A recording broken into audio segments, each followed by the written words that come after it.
Hello everyone, आप सबका स्वागत है अपने क्लासरूम बिटोला लीगल में। हम लोग अभी स्पेसिफिक रिलीफ एक्ट पढ़ रहे हैं। इससे पहले ट्रांसफ़र ऑफ प्रॉपर्टी और लिमिटेशन एक्ट खत्म हो चुका है। स्पेसिफिक रिलीफ एक्ट में मैं आपको सेक्शन 10 और 9 के बारे में लास्ट टाइम बता रहा था, और लास्ट लेक्चर में मैंने आपको specific performance as a concept, उसका क्या मतलब है, मैंने ये समझाया था। 2018 के अमेंडमेंट का स्पेसिफिक परफॉर्मेंस ऑफ कॉन्ट्रैक्ट पे क्या असर पड़ा और 2018 से पहले सिचुएशन क्या थी, ये सारी चीज़ें हमने लास्ट क्लास में डिस्कस की थी। आज की क्लास में मैं आपको पढ़ाने वाला हूँ specific performance of contract. Specific performance of contract की जहाँ तक हम बात करते हैं तो वो section 10 of specific relief act में दिया हुआ है। मैं उम्मीद करता हूँ आप सबके पास आपके बेयर एक्ट होंगे। तो देखिए, सेक्शन 10 ये बोलता है the specific performance of a contract shall be enforced. मतलब स्पेसिफिक परफॉर्मेंस ऑफ कॉन्ट्रैक्ट क्या है, रूल है। लास्ट लेक्चर में भी मैंने आपको ये बताया था। By the court subject to the provisions contained in sub section 2 of section 11, section 14 and section 16। पर ये जो स्पेसिफिक परफॉर्मेंस जो रूल है, इसका एक्सेप्शन, इसके जो एक्सेप्शंस हैं वो भी सेक्शन 10 में दिए गए हैं। और वो एक्सेप्शंस क्या हैं? Section 11(2), section 14, section 16, right.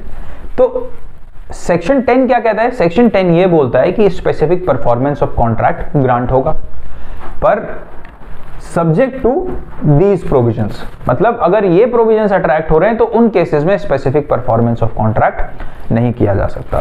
तो आइए हम वन बाय वन अब देखते हैं कि स्पेसिफिक परफॉर्मेंस ऑफ कॉन्ट्रैक्ट के एक्सेप्शंस क्या है। तो सबसे पहले सेक्शन 11 सबसेक्शन 2 की बात हो रही है, तो हम सेक्शन 11 देख लेते हैं कि सेक्शन 11 क्या कहता है।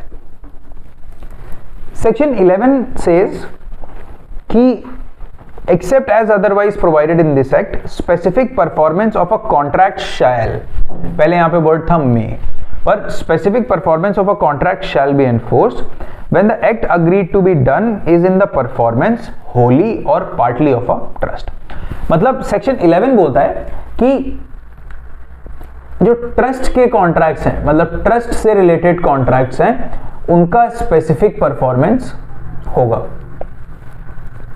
उनका स्पेसिफिक परफॉर्मेंस होगा।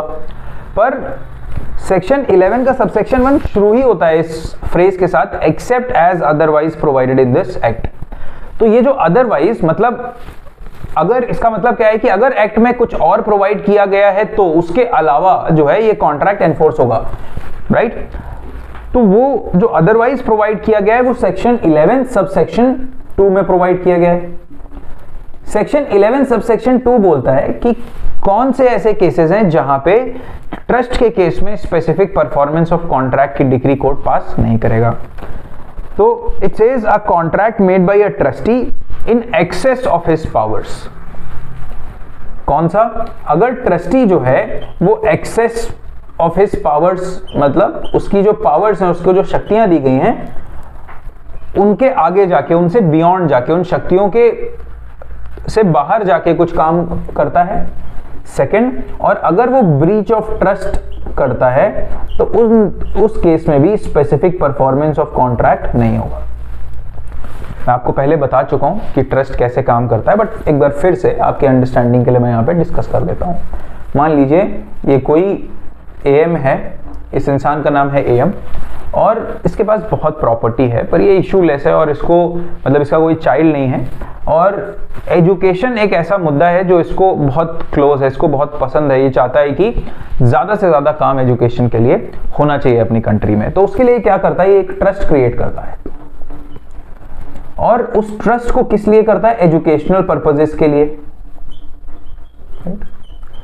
और इस ट्रस्ट में ट्रस्टी अपॉइंट होता है, राइट। तो ये ट्रस्टी का नाम होता है पीएम, राइट। तो एएम क्या है? ऑथर ऑफ ट्रस्ट है, जिसने ट्रस्ट क्रिएट किया। ट्रस्टी और ट्रस्ट का पर्पज है एजुकेशनल पर्पजेस के लिए, एजुकेशन की फील्ड में काम करना। और ये ट्रस्ट ये बोलता है कि जो लोग भी पढ़ाई करना चाहते हैं, जो निचले तबके से आते हैं, जिनके पास उतने पैसे नहीं है कि वो अपनी एजुकेशन पूरी कर सकें, तो ऐसे लोगों के लिए उनकी जो भी पढ़ाई है, पीएचडी तक की उनकी जो भी पढ़ाई है, वो जो भी पढ़ाई करना चाहते हैं, उस पढ़ाई के लिए ये ट्रस्ट पैसा देगा। राइट। तो ये पर्पस हो गया ट्रस्ट का, और ये पावर है ट्रस्टी की कि इस पर्पस के लिए ट्रस्टी पैसा दे सकता है। तो ट्रस्टी क्या होता है? ट्रस्टी एक तरह से मैनेजर होता है, ओनर थोड़ी होता है। अब क्या हुआ, यहां पे दो सिचुएशन आ सकती है कि मान लीजिए ये जो ट्रस्टी है, इस ट्रस्टी ने एक इंसान सी को, कोई इंसान है सी, इसको प्रॉमिस कर दिया कि तुम्हारी शादी में, तुम जब शादी करोगे तो मैं 5 लाख रुपए दूंगा, राइट। पर बाद में जब ये बात एएम को पता चली तो एएम ने बोला कि भाई आप कैसे पैसा दे सकते हो शादी के लिए ट्रस्ट के पैसे से, बिकॉज ट्रस्ट का पर्पस शादी करवाना थोड़ी है, ट्रस्ट का पर्पस है लोगों की पढ़ाई के लिए हेल्प करना। तो आप तो ये ट्रस्ट के अगेंस्ट जाके, आपको ये पावर ही नहीं है ऐसा करने की, और आप शादी के लिए आपने प्रॉमिस कर दिया है। तो यहाँ पे क्या होता है, बाद में पीएम मना कर देता है सी को।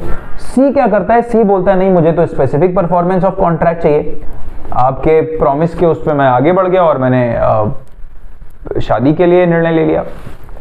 तो और कुछ कंसिडरेशन भी था, पीएम को सी ने कुछ सप्लाई करा था और इस तरीके से। तो अब इस केस में कोर्ट क्या बोलेगा, कोर्ट मना कर देगा, court specific performance of contract order नहीं करेगा, कोर्ट पीएम को कंपेल नहीं करेगा कि नहीं आप इसको पैसा दीजिए। क्यों?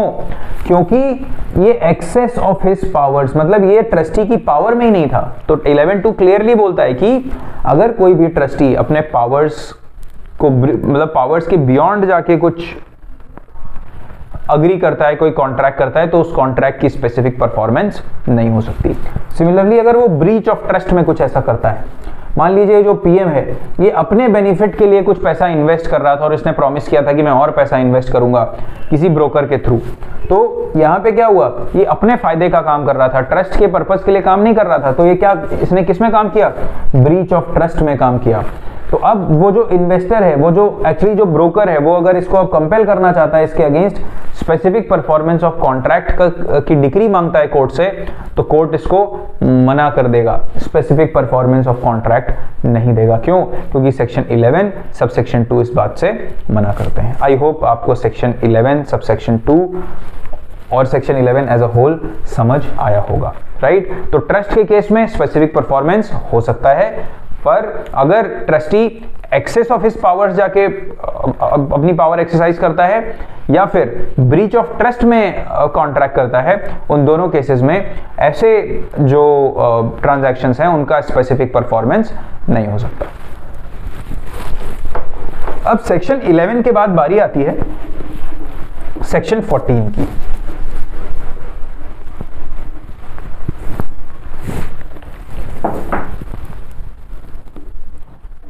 सेक्शन 14 देखिए क्या बात करता है।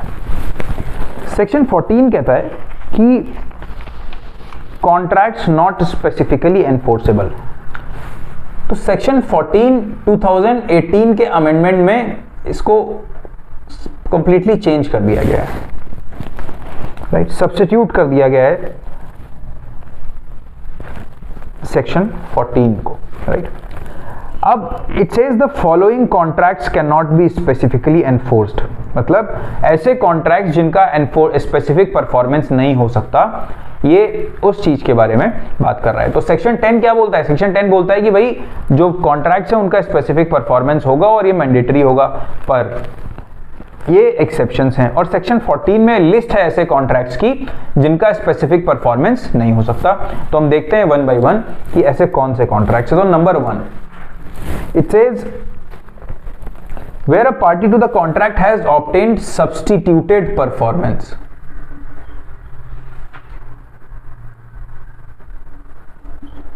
Substituted performance, जहां पे पार्टी टू कॉन्ट्रैक्ट ने सब्स्टिट्यूटेड परफॉर्मेंस ऑब्टेन कर लिया हो, तो ऐसे केसेस में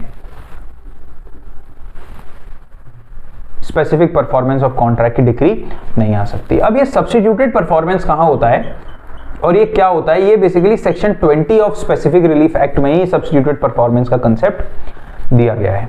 तो हम बढ़ते हैं सेक्शन 20 में और हम समझते हैं कि सब्स्टिट्यूटेड परफॉर्मेंस का मतलब क्या होता है और सब्स्टिट्यूटेड परफॉर्मेंस कब होती है। तो जो सेक्शन 20 है ये एक नई ऑल्टरनेटिव रेमेडी है।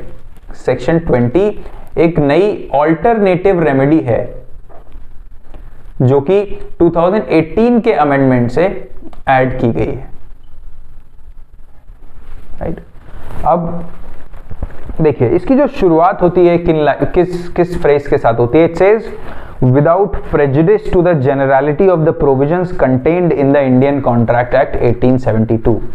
मतलब जो कुछ भी इस सेक्शन में लिखा है जनरली उस चीज को अफेक्ट ना करते हुए and except as otherwise agreed upon by the parties, या फिर अगर पार्टीज ने कुछ और अग्री किया है तो भी वही चीज प्रिवेल करेगी जो पार्टीज ने अग्री की है। इस सेक्शन में जो लिखा है वो प्रिवेल नहीं करेगा।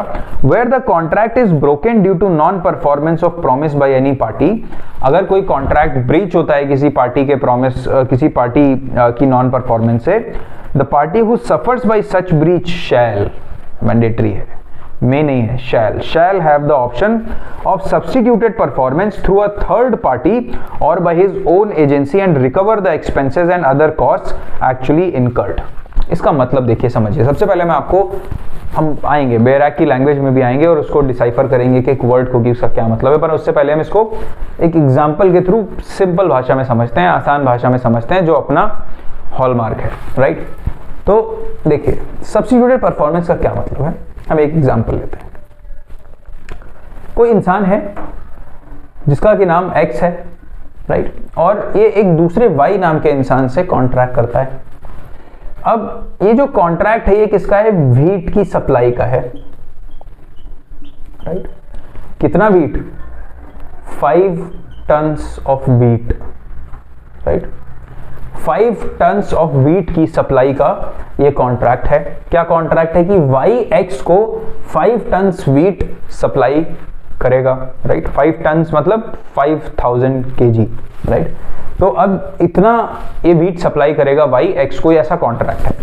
अब क्या होता है कि X जो है कि Y जो है अल्टीमेटली मना कर देता है, Y बोलता है कि मैं नहीं कर पाऊंगा ये कॉन्ट्रैक्ट सप्लाई, और X को क्या है कि X को आगे सप्लाई करना था, मान लीजिए कोई A नाम का इंसान था, उसको सप्लाई करना था एक पर्टिकुलर डेट पे, पर Y नहीं कर पाया।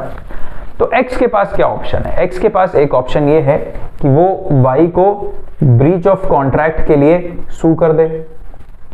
दूसरा ऑप्शन X के पास क्या है कि सू कर दे और कॉम्पनसेशन मांग ले, राइट। दूसरा ऑप्शन ये है कि स्पेसिफिक परफॉर्मेंस ऑफ कॉन्ट्रैक्ट के लिए X सूट फाइल कर दे और कोर्ट को बोले कि आप Y को कंपेल कीजिए कि ये मुझे जो व्हीट है वो सप्लाई करें। और उसके अलावा जो थर्ड ऑप्शन है वो सेक्शन 20 में दिया हुआ है, और थर्ड ऑप्शन है सब्स्टिट्यूटेड परफॉर्मेंस।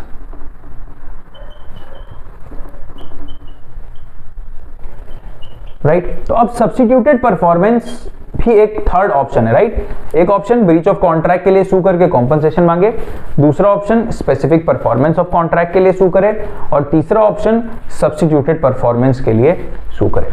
तो अब यहाँ पे देखिए Y जो है, जो X जो है, X के पास क्या ऑप्शन है, X को ये व्हीट आगे सप्लाई करना है। तो X ने क्या किया, मान लीजिए 5000, ये 5 टन जो व्हीट है ये 50,000 रुपीज का मिल रहा था, राइट। मुझे आइडिया नहीं है 1 टन व्हीट कितने का होता है, तो आप प्लीज इसको, ये केवल एक एग्जांपल है। तो 5000 रुपीज का जो व्हीट है, X ने जब इस व्हीट को किसी और से खरीदा, Z से खरीदा। अब Z ने जब ये 5 टन व्हीट इसको सप्लाई किया तो वो इसको पड़ा 55,000 का, मतलब 5,000 रुपीज एक्स्ट्रा देने पड़े X को, राइट। जो कि वो Y को 50,000 देता पर Z को 55,000 देने पड़े। अब इस केस में क्या है, X ने देखो क्या किया, X ने जब इसका ये कॉन्ट्रैक्ट Y नहीं फुलफिल कर पा रहा था, अपना प्रॉमिस फुलफिल नहीं कर पा रहा था, तो X ने किसी थर्ड पार्टी को अप्रोच किया और उस थर्ड पार्टी के थ्रू कॉन्ट्रैक्ट की जो ऑब्लिगेशन थी वो पूरी कर दी। अभी X का क्या अधिकार है यहाँ पे, X को बेसिकली अब इस केस में जब इसने सब्स्टिट्यूटेड परफॉर्मेंस कर ली है तो यहां पे ये स्पेसिफिक परफॉर्मेंस ऑफ कॉन्ट्रैक्ट की रेमेडी अब बाद में नहीं ले सकता। मतलब अगर इसने सब्स्टिट्यूटेड परफॉर्मेंस कर लिया किसी थर्ड पार्टी से या अपने थ्रू कोई कॉन्ट्रैक्ट जो किसी और के साथ इसने किया था वो इसने अपने आप पूरा कर लिया क्योंकि सामने वाली पार्टी ने मना कर दिया, तो उस केस में स्पेसिफिक परफॉर्मेंस ऑफ कॉन्ट्रैक्ट की रेमेडी तो इसको नहीं मिलेगी। ये रेमेडी अब नहीं ले सकता, क्यों? क्योंकि कॉन्ट्रैक्ट तो परफॉर्म हो ही गया है ना। लॉजिकल सी बात है, आप इसमें कोई बहुत ज्यादा दिमाग मत लगाइए, सिंपल सी बात है कि जब कॉन्ट्रैक्ट परफॉर्म हो ही गया है तो दोबारा क्या परफॉर्म करेगा, तो स्पेसिफिक परफॉर्मेंस ऑफ कॉन्ट्रैक्ट की रेमेडी खत्म। पर क्योंकि सब्स्टिट्यूटेड परफॉर्मेंस हो गया है तो अब इसके पास क्या राइट बचा, देखिए अब इस केस में x क्या ले सकता है y से, जो ये डिफरेंस है इसको कितना लॉस हुआ, ₹5000 का, तो ये सीधा सीधा लॉस हुआ क्योंकि x ने y से जो कॉन्ट्रैक्ट किया था उसमें उसको 50,000 रुपए में 5 टन ऑफ व्हीट है वो मिल रहा था, 5 टन गेहूं मिल रहे थे, पर z से जब इसने लिया तो इसको 55,000 रुपए देने पड़े। तो ये जो 5,000 रुपए का डिफरेंस है वो x किससे रिकवर कर सकता है, y से, प्लस कॉम्पनसेशन। इसको जो भी लॉस हुआ, जो भी इसको प्रॉब्लम उठानी पड़ी ए से, जो भी ए ने जो भी पेनल्टी लगाई है, एनीथिंग जो कुछ भी है वो किस में कवर होगा, वो सारा का सारा कॉम्पनसेशन में कवर होगा।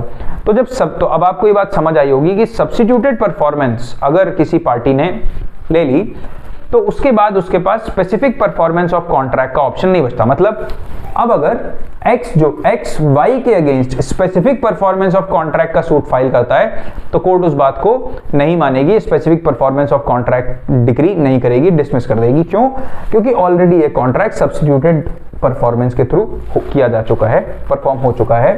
तो केवल दो चीजें अब x मांग सकता है, जो उसको लॉस हुआ वो प्लस कॉम्पनसेशन। आई होप आपको ये समझ आ गया होगा कि कैसे सब्स्टिट्यूटेड परफॉर्मेंस 14A जो है वो सेक्शन 10 यानी कि जो जनरल जो स्पेसिफिक परफॉर्मेंस ऑफ कॉन्ट्रैक्ट का जो एक्सेप्शन है वो कैसे है और उसके पीछे का लॉजिक क्या है कि क्यों है, राइट।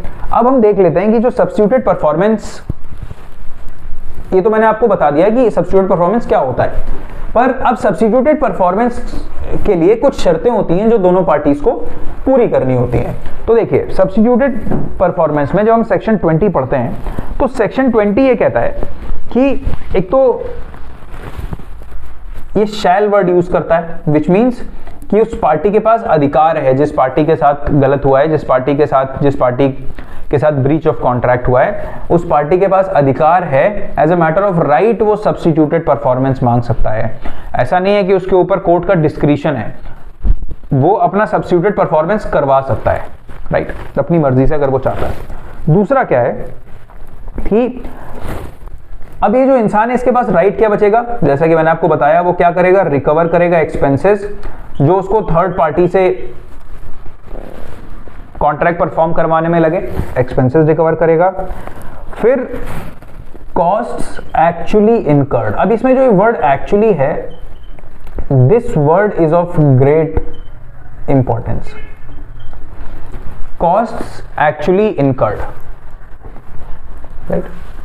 अब ये जो कॉस्ट एक्चुअली इनकर्ड है, उस एक्चुअली का क्या मतलब है, देखिए एक्चुअली का मतलब ये है कि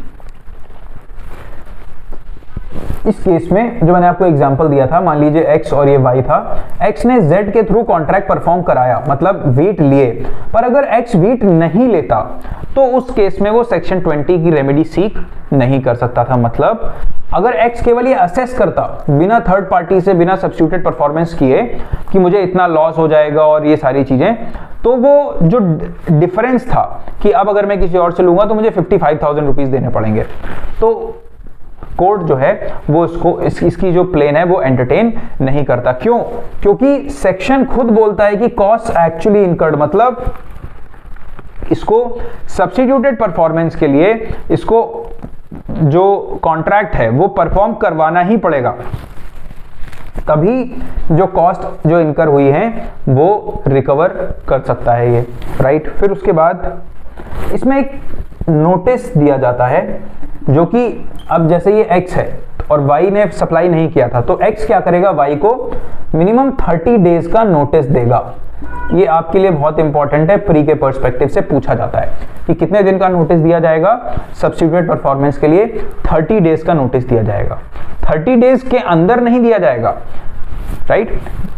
जब 30 डेज के अंदर नहीं दिया जाएगा, इसके लिए कोई टाइम पीरियड नहीं है। एक फ्लॉ है इस सेक्शन का कि टाइम पीरियड मेंशन नहीं है, राइट, कि कितने दिन के अंदर, जब ब्रीच ऑफ कॉन्ट्रैक्ट हो रहा है उसके कितने दिन के अंदर नोटिस देना है, ऐसा नहीं लिखा है, कभी भी दे सकते हो आप। हाउएवर वो जो नोटिस का टाइम पीरियड है वो नोटिस 30 डेज का होगा। मतलब इसका क्या होगा, इसका मतलब यह है कि अगर 1 तारीख को, 1 जनवरी 2023 को नोटिस दिया है तो आप 1 जनवरी 2023 से 30 डेज तक आप सब्स्टिट्यूटेड परफॉर्मेंस सीक नहीं कर सकते।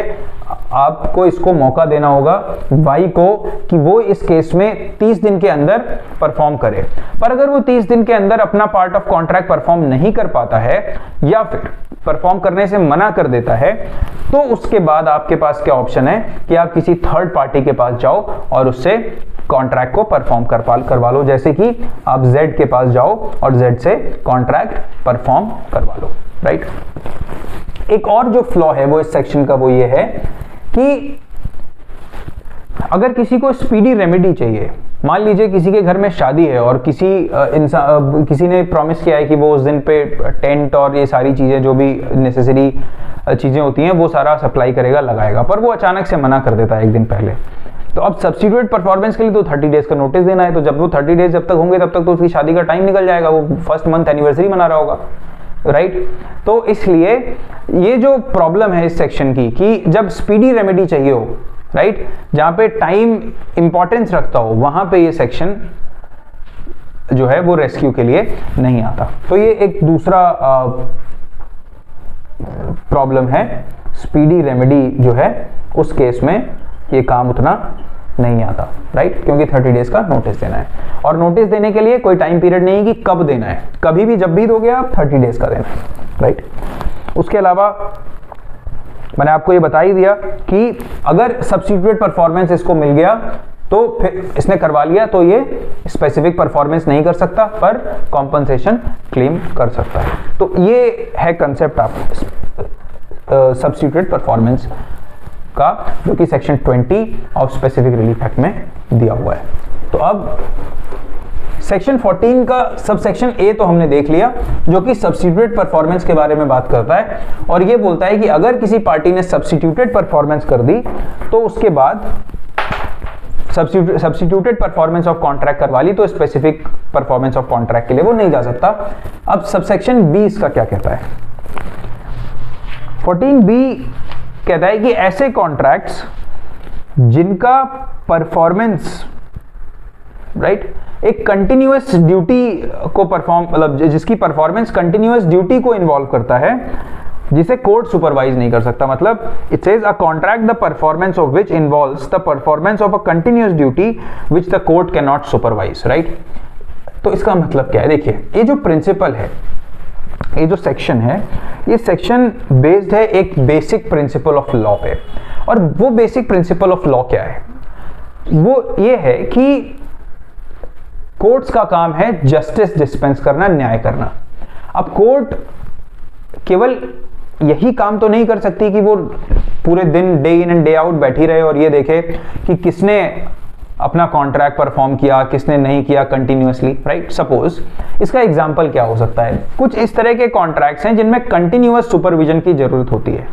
तो ऐसे कॉन्ट्रैक्ट्स जिनमें कंटिन्यूअस सुपरविजन की जरूरत होती है, कोर्ट उनका स्पेसिफिक परफॉर्मेंस नहीं देता। सपोज एक एग्जांपल लेता हूं मैं कि कॉन्ट्रैक्ट है कि एक घर में डेली 5 फीट की जो वॉल है वो बनेगी, right, duly to be constructed. अब इस केस में क्या होगा? अब 5 फीट की जो वॉल है वो डेली कंस्ट्रक्ट की जानी है, तो अब यहां पे तो प्रॉब्लम आ जाएगी। क्यों? क्योंकि अब कोर्ट, और अगर कोर्ट मान लीजिए x और y हम फिर से लेते हैं, x ये बोलता है कि y प्रॉमिस करता है कि मैं आपके यहाँ 5 फीट दीवार बनाऊंगा डेली, और ये इन दोनों के बीच में एक कॉन्ट्रैक्ट होता है, ये इसको पैसे देता है और ये इसके घर में दीवार बना रहा होता है। पर इशू क्या है? इशू ये है कि अब x जो है वो मान लीजिए specific performance of contract, y ऐसा नहीं करता है, y 4 फीट ही कर पाता है। ये स्पेसिफिक परफॉर्मेंस ऑफ कॉन्ट्रैक्ट के लिए कोर्ट में सूट फाइल करता है। अब जब एक सूट फाइल करता है तो कोर्ट ये बोलेगा कि भाई हमारे पास यही तो काम नहीं है कि हम डेली आपके यहाँ शाम को आएं और ये देखें कि आपकी दीवार पूरी 5 फीट बनी है या नहीं बनी है, या उससे थोड़ा सा कुछ इंच कम रह गया है, राइट। या तो कोर्ट ऐसा तो नहीं करेगा कि डेली ये काम करता रहे, और अगर कोर्ट ये करेगा तो फिर जो नॉर्मल फंक्शंस हैं कोर्ट के वो सारे हैम्पर होंगे। तो ये लॉजिक है इस सेक्शन के पीछे, सेक्शन 14B के पीछे, जहां पे ये लिखा हुआ है कि कोर्ट ऐसे किसी कॉन्ट्रैक्ट का स्पेसिफिक परफॉर्मेंस नहीं करेगा जहां पे कोर्ट को कंटिन्यूअसली सुपरवाइज करना पड़े, राइट। तो ये उसका रीजन है। तो 14B इस तरह के कॉन्ट्रैक्ट्स की बात करता है जो स्पेसिफिक परफॉर्मेंस जिनका नहीं किया जा सकता। अब हम देखते हैं 14C। देखिए 14C बात करता है ऐसे कॉन्ट्रैक्ट की जो किसी की पर्सनल क्वालिफिकेशन पे, जो पार्टीज की पर्सनल क्वालिफिकेशंस पे बेस्ड होते हैं। तो सेक्शन 14 कहता है कि इस तरह के जो कॉन्ट्रैक्ट्स हैं उनका स्पेसिफिक परफॉर्मेंस नहीं हो सकता। तो अब देखिए इसका मतलब होता है contracts of personal service.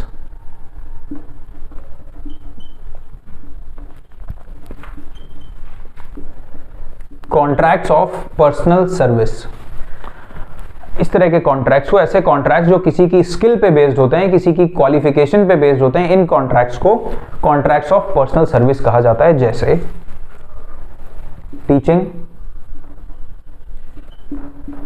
Singing, dancing, painting,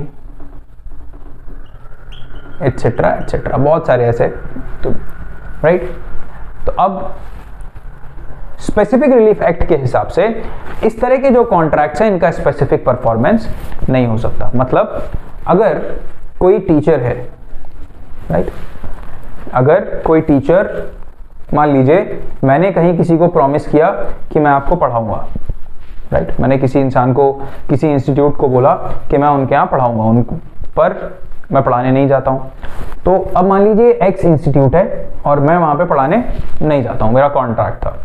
तो क्या एक्स इंस्टीट्यूट वाले कोर्ट में ये सूट फाइल कर सकते हैं कि सर ने कॉन्ट्रैक्ट किया था और अब ये कॉन्ट्रैक्ट सर के अगेंस्ट आप एनफोर्स कीजिए, स्पेसिफिक परफॉर्मेंस ऑफ कॉन्ट्रैक्ट की डिक्री सर के अगेंस्ट पास कीजिए? तो सेक्शन 14C ये बोलता है कि ऐसा नहीं कर सकते। क्यों? क्योंकि teaching contract of personal service है और इस तरह के कॉन्ट्रैक्ट्स को आप एनफोर्स, स्पेसिफिक परफॉर्मेंस आप नहीं कर सकते। मतलब अगर मैं नहीं पढ़ाना चाहता कहीं पे तो आप मुझे मजबूर नहीं कर सकते कि मैं वहां पे पढ़ाऊं। ऐसा क्यों? इसके पीछे लॉजिक है कि अगर मैं नहीं पढ़ाना चाहता तो मैं नहीं पढ़ाऊंगा, और अगर कोई कंपेल करेगा भी तो मैं बहुत बुरा पढ़ाऊंगा, तो जो फायदा होने वाला होगा लोगों का वो नुकसान ज्यादा होगा, सब फेल हो जाएंगे, राइट। तो इसलिए इसी तरीके से हम बात करते हैं सिंगिंग की, डांसिंग की, पेंटिंग की। सपोज सिंगिंग की बात हो रही है तो सोनू निगम बहुत अच्छे सिंगर हैं। अब उनके साथ सपोज किसी होटल का 31 दिसंबर को, जो 31 नाइट होती है, 31 दिसंबर को किसी होटल के साथ उनका वो है, मतलब कॉन्ट्रैक्ट है कि वो वहां पे आके परफॉर्म करेंगे किसी 5 स्टार होटल में। अब क्या होता है कि 28 दिसंबर को उनको कोल्ड हो जाता है और उनका ही सफर्स विद बैड थ्रोट, उनको उनके गले में प्रॉब्लम हो जाती है। तो अब इंसान गले से ही गाएगा, सिंगर है, राइट। अब गले में ही प्रॉब्लम है तो फिर वो कहाँ से गाएगा, राइट। तो उस केस में वो 28 दिसंबर को मना कर देते हैं कि हम नहीं आ पाएंगे आपके यहाँ गाना गाने के लिए, राइट। तो होटल वाले उनको बोलते हैं कि नहीं, आप ऐसे कैसे करेंगे, हमारे यहाँ 31 दिसंबर की हमने सारी बुकिंग कर ली है, अब तो आपको आना पड़ेगा। तो उनको सोनू निगम बोलते हैं कि भाई मेरा गला खराब है, बताइए कैसे गाऊँ मैं, तो मैं नहीं आ सकता। अब ये जो होटल वाले हैं ये इतने डेस्परेट हैं उनको बुलाने के लिए, क्योंकि इनके टिकट्स वगैरह सारे सेल हो चुके हैं, कि ये कोर्ट चले जाते हैं और कोर्ट को ये बोलते हैं कि आप specific performance of contract enforce कीजिए सोनू निगम जी के अगेंस्ट, उनको आप बुलाइए गाना गाने के लिए, आप बोलिए कि वो गाने आए।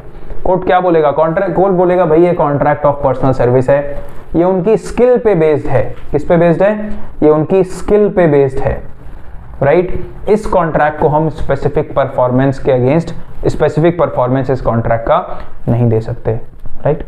तो ये तो लॉ है, पर लॉजिक क्या है? अगर कोई इंसान नहीं गाना चाहता, राइट, या उसे कोई प्रॉब्लम है तो वो कितना बुरा गाएगा, सोचिए। मतलब वो इतना बुरा गा सकता है कि लोगों का हमेशा के लिए गाने से भरोसा उठ जाएगा, वो लोग दोबारा कभी उस होटल नहीं आएंगे, राइट। तो एक्चुअली लॉस है उनका फिर जबरदस्ती उस इंसान को बुलाने के लिए। तो ये लॉजिक है सेक्शन 14C के पीछे, कॉन्ट्रैक्ट्स ऑफ पर्सनल सर्विस के पीछे। आप लॉजिक याद रखेंगे, लॉ आपको हमेशा याद रहेगा, रटने की जरूरत नहीं है, राइट। इसीलिए मैं आपको हर चीज उसके रीजन के साथ बताता हूं, लॉजिक के साथ बताता हूं। अब अगला जो कैटेगरी ऑफ कॉन्ट्रैक्ट है जिसको स्पेसिफिक परफॉर्मेंस जिसका नहीं किया जा सकता, वो है ऐसे contracts which are determinable in nature. ऐसे कॉन्ट्रैक्ट्स जो डिटर्मिनेबल हो, राइट। ऐसे कॉन्ट्रैक्ट्स जिनको, डिटर्मिनेबल का मतलब क्या होता है, which may be put to an end, which may be put to an end any time, right। मतलब ऐसे कॉन्ट्रैक्ट जिनको खत्म किया जा सके कभी भी किसी एक पार्टी के द्वारा, राइट। फॉर एग्जाम्पल याद रखिएगा ये एग्जाम्पल, पार्टनरशिप एट विल।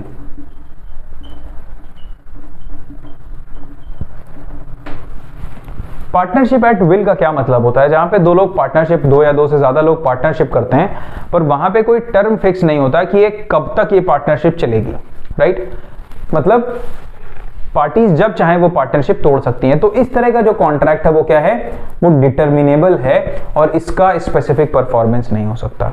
एक और एग्जांपल मैं आपको बताता हूं। मान लीजिए कोई एक टीचर है और उस टीचर को, मान लीजिए वो जो टीचर हैं वो मैथमेटिक्स पढ़ाते हैं और एक स्कूल ए ने उनको बोला कि आप हमारे यहाँ जब तक हमारी नई फैकल्टी नहीं आ जाती तब तक पढ़ा दीजिए, आप बेसिकली आप 6 मंथ्स के लिए पढ़ा दीजिए, पर हम आपका इन 6 मंथ्स के अंदर भी जब हमारी मर्जी होगी विदाउट एनी नोटिस हम आपका जो कॉन्ट्रैक्ट है वो टर्मिनेट कर सकते हैं, राइट। मतलब 6 महीने तक तो आप पढ़ाइए, पर 6 महीने के पहले भी जब हमारी मर्जी होगी हम आपका contract without any notice terminate कर सकते हैं, आपको आपकी पोस्ट से हटा सकते हैं। तो इस तरह का जो कॉन्ट्रैक्ट है इसका स्पेसिफिक परफॉर्मेंस नहीं हो सकता। इस तरह के कॉन्ट्रैक्ट को हम बोलेंगे contracts determinable in nature, right.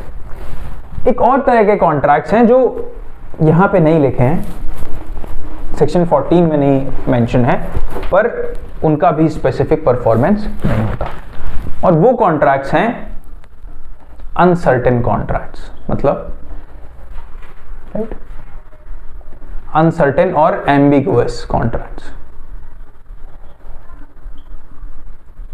Right. ऐसे contracts section 29 of Indian contract act बोलता है कि ऐसे कॉन्ट्रैक्ट्स जिनका मीनिंग सर्टेन ना हो और जिनका मीनिंग सर्टेन किया भी ना जा सके, ऐसे कॉन्ट्रैक्ट्स को हम एनफोर्स नहीं कर सकते, राइट। तो अब ये अनसर्टेन और एम्बिगुअस कॉन्ट्रैक्ट्स क्या हो सकते हैं। सपोज ए जो है वो बी को बोले अपनी कार मुझे बेच देना, बी ने बोला ठीक है मैं अपनी कार बेच दूंगा, पर बी के पास 4 कार्स हैं। कौन सी कार, ए का जो पर्पस था वो उसकी BMW से था, पर बी को वो BMW बहुत प्यारी थी, बी को लगा ये मेरी 800 खरीदना चाह रहा है, राइट। तो इस केस में अब ए बी के अगेंस्ट एनफोर्स कराने जाता है, तो बी बोलेगा कि हम मतलब मुझे तो पता ही नहीं था कि ये वाली मांग रहे हैं, ये वाली कार चाहिए इनको। तो इस तरह के जो कॉन्ट्रैक्ट्स होते हैं, अनसर्टेन कॉन्ट्रैक्ट्स या वॉइड कॉन्ट्रैक्ट्स, इन सब का जो स्पेसिफिक परफॉर्मेंस है वो नहीं हो सकता। और एक और चीज मैं बताने के लिए मिस कर गया आपको कि जो सेक्शन 20 है सब्स्टिट्यूटेड परफॉर्मेंस की बात करता है, उसी तरीके से सेक्शन 41 इंडियन कॉन्ट्रैक्ट एक्ट में है जो कि सब्स्टिट्यूटेड परफॉर्मेंस की बात करता है। तो आप सेक्शन 20 के पास सेक्शन 21 भी मेंशन कीजिएगा और जब भी आंसर लिखेगा सेक्शन 41 का भी जिक्र कीजिएगा इंडियन कॉन्ट्रैक्ट एक्ट का। दूसरे लोग जब आंसर लिखेंगे वो केवल सब्स्टिट्यूटेड परफॉर्मेंस पे अगर आए तो केवल सेक्शन 20 लिखेंगे, पर आप सेक्शन 41 भी लिखेंगे और सेक्शन 10 भी लिखेंगे, राइट। और सेक्शन 14 भी थोड़ा सा ब्रीफ में बताएंगे, बहुत ज्यादा नहीं, राइट। तो ये हुआ सेक्शन 14 जो कि बात करता है ऐसे कॉन्ट्रैक्ट्स जिनका की स्पेसिफिक परफॉर्मेंस नहीं किया जा सकता, राइट। तो आज के लेक्चर में हमने सेक्शन 10 पढ़ा, सेक्शन 11 पढ़ा, सेक्शन 14 पढ़ा और सेक्शन 20 पढ़ा। अभी इस लेक्चर में सेक्शन 16 बाकी है। स्पेसिफिक परफॉर्मेंस ऑफ कॉन्ट्रैक्ट में हमारे लिए सेक्शन 16 पढ़ना बाकी बचा हुआ है, और वो इसलिए क्योंकि ये लेक्चर काफी लंबा हो जाएगा और सेक्शन 16 को मैं डिटेल में पढ़ाने वाला हूं, तो वो मैं नेक्स्ट लेक्चर में बताऊंगा। और इस तरह से इन 3 लेक्चर्स में स्पेसिफिक परफॉर्मेंस ऑफ कॉन्ट्रैक्ट का जो कंसेप्ट है वो खत्म हो जाएगा। मैंने इसको बहुत ज्यादा डिटेल में डिस्कस किया है क्योंकि ये जो कंसेप्ट है एग्जाम के पर्सपेक्टिव से बहुत ही इंपॉर्टेंट है, और मैं उम्मीद करता हूं कि एक बार आप ये लेक्चर्स देखोगे तो उसके बाद आपको कंप्लीट अंडरस्टैंडिंग हो जाएगी इसकी, और किसी भी एग्जाम में आप गलत नहीं करके आओगे अगर क्वेश्चन इससे आता है। तो मिलते हैं नेक्स्ट लेक्चर में। Thank you.